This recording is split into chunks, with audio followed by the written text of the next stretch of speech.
आइए सुनते हैं राम और हनुमान की कहानी। सुग्रीव आदि वानरों के साथ ऋष्यमुख पर्वत की एक बहुत ऊंची चोटी पर बैठे हुए थे।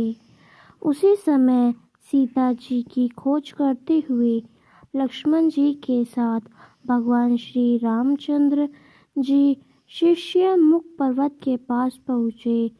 ऊंची चोटी से वानरों के राजा सुग्रीव ने उन लोगों को देखकर सोचा कि वे बलि के भेजे हुए दो योद्धा हैं, जो उसे मारने के लिए हाथ में धनुष बाण लिए चले आ रहे हैं और बहुत बलवान जान पड़ते हैं।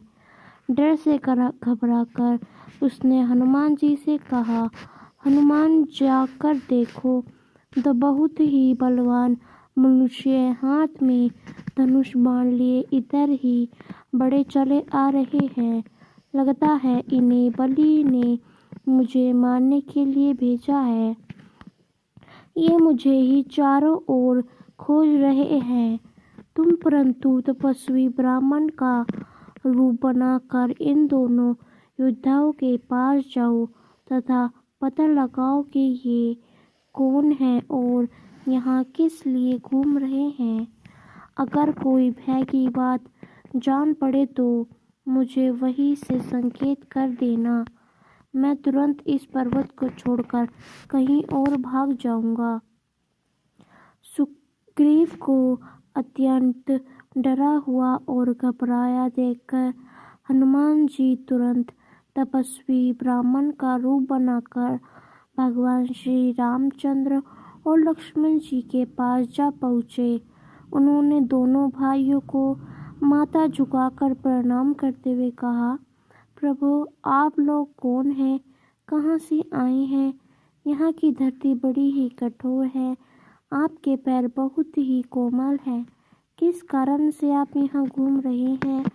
आपकी सुंदरता देखकर तो ऐसा लगता है जैसे आप ब्रह्मन विष्णु महेश में से कोई हो या नर और नारायण नाम के प्रसिद्ध ऋषि हो। आप अपना परिचय देकर हम पर उपकार कीजिए।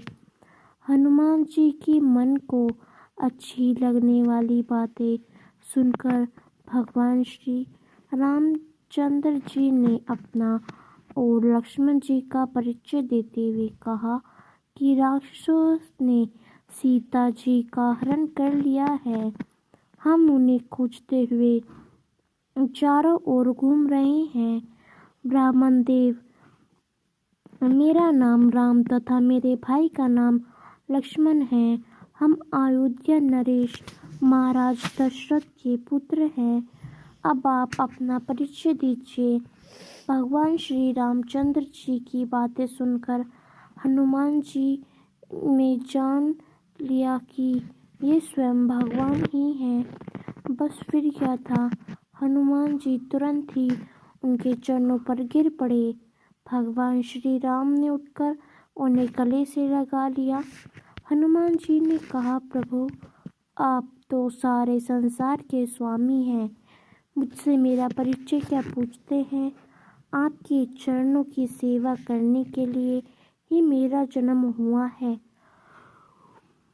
अब मुझे अपने परम पवित्र चरणों में स्थान दीजिए। भगवान श्री राम ने प्रसन्न होकर उनके मस्तक पर अपना हाथ रख दिया। हनुमान जी ने उत्साह और प्रसन्नता से भरकर दोनों भाइयों को उठाकर कंधे पर बैठा लिया। सुग्रीव ने हनुमान जी से कहा था कि भय की कोई बात होगी तो मुझे वहीं से संकेत करना। हनुमान जी ने राम लक्ष्मण को कंधे पर बिठाया। यही सुग्रीव के लिए संकेत था कि इनसे कोई भय नहीं है। उन्हें कंधे पर बैठाए हुए ही वह सुग्रीव के पास आए, उनसे सुग्रीव का परिचय करवाया। भगवान श्री राम ने सुग्रीव के दुख और कष्ट की सारी बातें जानी, उससे अपना मित्र बनाया और दुष्ट बलि को मारकर सुग्रीव को किष्किंधा का राजा बना दिया। इस प्रकार हनुमान जी की सहायता से सुग्रीव का सारा दुख दूर हो गया। तो दोस्तों, आपको राम जी और हनुमान की यह कहानी कैसी लगी, हमें कमेंट करके अवश्य ही बताइएगा।